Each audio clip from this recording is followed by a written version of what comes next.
Welcome to Givers, where we enroll, support, and pay family caregivers through state programs. Today, I am here with Mike Sizemore, Givers Director of Administration, and we are talking about transferring structured family caregiving provider agencies.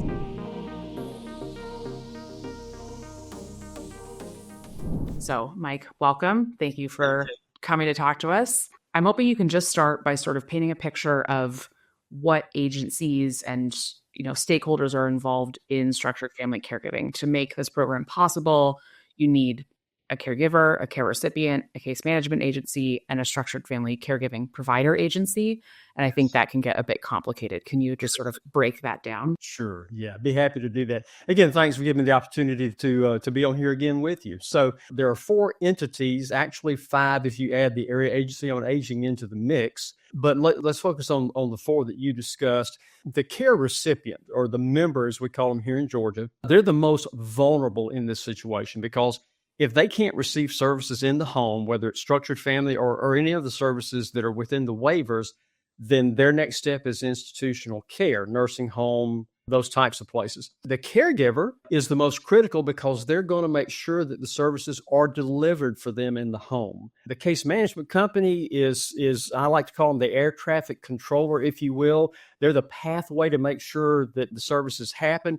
And then we, as a structured family caregiver provider, we're the one that ensures that all of the things that have been set up and set aside for the caregiver actually do take place. And one of the things that folks do need to understand about waivered services versus entitlement programs, and while we get to the point of what we're talking about today, entitlement programs pretty much dictate what you're going to get, how you're going to get it, when you're going to get it, and where you're going to get it. And though the waiver programs in some ways do some of that, one of the things that folks do need to understand in Georgia and a number of other states that have structured family is it is the member's choice. They get to choose how their dollars are going to be spent. And so case management, the AAA doesn't dictate to them who's going to provide the service. They get to make that choice. Awesome. I think that's helpful. I think the overlap of agencies can get confusing for people. Before we get into why and how you might transfer an agency, can you talk a little bit about how you start with a structured family caregiver provider agency in the first place? Like, where does that come into play and how do you choose who you're going to start with? Great question. So it's possible that a caregiver and a member may have gone on the internet and just begun to have searched for companies that do this. If they have not, when they're talking with either the Area Agency on Aging or when it gets down to case management will begin to discuss with them the services that are going to be available to them through the waiver, and then they will make them aware of the different agencies specific to the area that they live in who can provide that service. And again, like I say, they get to choose at that point who it is that they're going to work with. Awesome. So once someone's with an SFC provider agency, they're feeling like it's not the right fit. I guess, what are some of the reasons someone might consider switching to another agency? So several things. One that I think is probably the most critical is communication. If the agency is not communicating with them or they're having difficulty communicating with their provider agency, that can be a problem. Ease of use is another one because, again, within this program, they are required to electronically send notes on a daily basis to the provider. If whatever app they're using is not something that's easy for them to work with, that can create some problems. And of course, the third one, and the one that seems to be the most critical out of the 3, would be payment. Are they receiving the amount of money that the state says that they are supposed to get, and are they getting that money on time? Now, the state doesn't dictate whether you pay weekly or biweekly or bi-monthly, but we are required to pay the caregiver. And so, again, if it's not getting to their bank account on time and it's the wrong amount, that creates a lot of tension. So like I say, communication, ease of use, and payment are the big 3. Those are 3 big things. Obviously, people want all of those things: payment on time, ease of use, et cetera. If someone's trying to figure out their own needs in a provider agency, how do they assess what their needs are and what they need out of an agency specifically? So when you're comparing, A versus B, how you decide which one's right for you? Sure. Yeah. And I think a great way to think about that is, imagine if you were at a four-way stop and there are four service stations, one on each corner. They all have gas. They all have it for the same amount of money. They all have snacks. They all have, drink machines with little crunchy ice in it. What makes you turn and go to that particular station versus the other three? And again, I think one of the things that you have to think about as a member and the caregiver is likability. The agency that you're working with, do you like them? Can you communicate with them? Are they communicating with you when you have a need? Or are they responding to you, quickly? Now, when I say quickly, it might not be in the next 2 or 3 minutes, but are they responding in a reasonable amount of time? Personality-wise, do you feel like you get along with the folks that you're talking to? Are they being truthful with you? And when I say truthful, they're not trying to just tell you something to make you happy. They do need to be telling you the truth about the services and what's afforded to you. In doing so, do they give you all of the information? Do they give it to you in a timely manner, and make sure that you understand exactly what resources are available to you? And again, sometimes people may not like the answer that they're hearing, but they like it when you're giving it to them in a truthful way, and you're giving it to them as quickly as you can possibly get it to them. Awesome. I like that analogy. So if someone decides it's time to switch providers, how do they actually go about finding a new provider? How do they research them? How do they look up alternatives? Again, the internet's a great resource. You can type in to a Google search things like, how do I get paid to care for a family member? And that will bring up a lot of the different resources that would be available in their community. Obviously, going back to their case management provider and asking them, who are other potential providers that might be available to me? And like I was saying a few minutes ago, it's a matchmaking process, if you will. So don't be afraid, if you are thinking about making a change, to look at 2 or 3 different potential providers. I would even go as far as to say you might want to take 5 to 10 minutes with each one and interview them. See how well you like them in a conversation. You can talk about now, and I wouldn't get into details about who your current provider is, but just some of the things that are important to you, and see how they respond to those questions, are all going to be ways to help out with you being able to find someone that is a really, really good match, for you. But again, like I say, going on the internet and looking, and then asking the case management providers who is available, because if you go online and look, and that's the sole way you go about this, you may find a lot of different providers around the state, but you have to have one that actually can provide the services in the county in which you live. So even if you do find 2 or 3 that you feel like you want to talk to, again, go back to case management and ask them if this is someone that can provide that service for you in the county that you live in. I think that's great advice. And just to tack on, Givers does have a full list online of every structured family caregiving provider agency in Georgia and the counties that they serve. I think your advice to interview a couple and talk to different providers is a good one to find, a match for you and your loved one.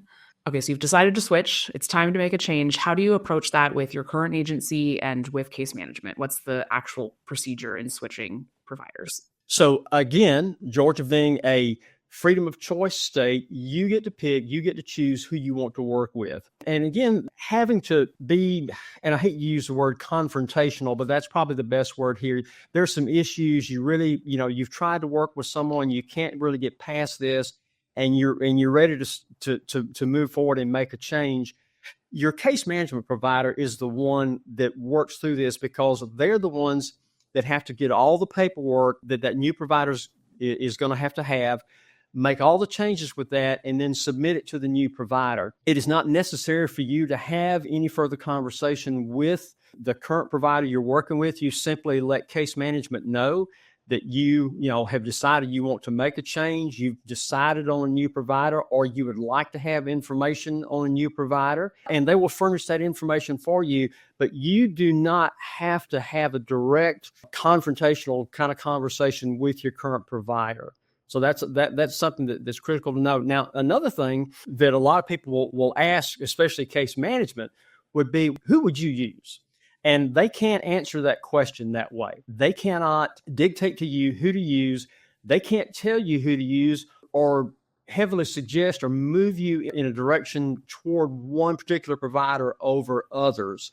The state is very dogmatic, if you will, about solicitation within the policy manual, so they can't do that. If you're looking to make a change, something you might consider saying is, well, who are 2 or 3 agencies that you find that you work well with now? They're pretty free to answer a question that way. But to ask it, who would you use? Or if you had a family member, who would you? They can't answer a question that way. But they can, and I feel like in a lot of cases are free to say that there are several agencies that we work with that have a very robust program. They're very responsive to us, and might be somebody you should talk to. Again, they're not going to say, yeah, we think you ought to use them, but maybe you'd like to talk to them and see if this might be somebody you'd like to work with. I think that's helpful on how to get feedback from your case management agency. Last question, I think it can be hard to talk to agencies. Maybe you don't talk to your case manager that frequently. Should anyone ever be prepared for pushback? Would it be an awkward conversation with case management, or is this pretty straightforward? They're going to be like, heck yes, let's go. Yeah, unfortunately, sometimes it can be a little more of a difficult conversation. Sometimes, and not always, but sometimes, case management may not want to have that conversation with your provider. Maybe they're as unconfrontational as you are, and again, like I said, there's a lot to this. There's paperwork, there's, removing services from one, starting with another. So there are things that are going to create work on their side. And I would never want to say somebody just doesn't want to do it. But like I say, because it can produce a lot of work for them, and some of these case management companies are working with, several hundred or several thousand people in any given day, it is a big deal. But again, even having said all of that, as I started out in this conversation, you get to choose where you want to spend your waiver dollars. So don't feel like you're putting them out or creating a problem for them when you're wanting to make a change. If you've done everything you can do or feel like you want to do, or for whatever reason you feel like, I just cannot work with this agency anymore and I want to make a change, you make that clear to your case manager. If your case manager is giving you some pushback or things, go on for several days or a couple of weeks and nothing's happening, then you call back and as I always say, you to the next person in authority and say, hey, I've asked about this. I've talked to the case manager. Can you please work with them and make sure that this happens in a timely manner? Those are just some of the ways to go about this. I'd always be kind, be respectful. There's no need to, as we might say, trash the provider that you're working with, but just to make sure that your case manager understands this is the decision you've made. You understand that you are free to do this by state policy and you want to move forward with it. And they should be able to take that information, help you find that next provider, make that transition as smooth for you as is possible. And then you're ready to go. Now I will say one more thing about that. Most of them would prefer to start with a new provider on the first day of the week, which on the state clock is Sunday. So if you make that decision on Monday or Tuesday, just know that they're not deliberately holding back, but in order for things to happen and move cleanly through the process, it's always better to start at the beginning of a week. I think you've just brought up a really good point also. First, I think all that's really helpful. It can be hard to advocate for yourself. So I think this is useful. You mentioned, starting on Sunday or just the transition period. Should people expect ever to have a gap in service or days that they're not going to get paid for if they go through a transition between providers? No, that there should not be any gap in service. What we have seen and what I'm sure is taking place or should be taking place is that when one provider ends, and again, another thing to understand about this particular service, Structured Family doesn't work on a clock as in, you work 1, 2, or 3 or 4 hours in a day. It works on a 24-hour clock because you're rendering a certain different types of services over a 24-hour span of time. So the clock ends basically for one provider at 11:59:59 on Saturday, and the new one picks up on Sunday at 12:01:11, however that clock works. But no, there should never be a gap in service with Structured Family. nor should there be a time when, you're not getting paid for a particular day. Now, again, if that does happen, you go back to case management and let them advocate. If it's the new provider, hey, services were to begin on that day. The other provider was not providing at that time. So they can go back and adjust their billing and make sure that you get paid. If the former provider, again, ended on Saturday, but they still owe you for, Wednesday, Thursday, Friday, and Saturday of the week previous, then again, let case management go back and advocate for you and make sure that does happen and you get paid. But to answer the basic answer to your question is no, there's no gap in service, nor should you have to worry about not getting paid when you're transitioning from one to the other. Excellent. Well, this has been great. Is there anything we've missed about transferring providers? Any missing information you think people should know? Again, I don't think so. Again, like I say, it's your option to choose who you want to work with. If you receive phone calls because you are in the service from some provider out there and they offer to take you on as a client and offer you certain incentives, again, that's solicitation. That is something that is strictly forbidden by the state. So any calls initiating service always should come from you or from case management. Excellent. Well, thank you so much again for your time. And we'll be sure to link all the resources you've mentioned, including that list of providers in Georgia, so that people can find the right provider for them. All right, Katie. Well, thanks again for letting me be on the podcast today, and hopefully we'll talk again real soon.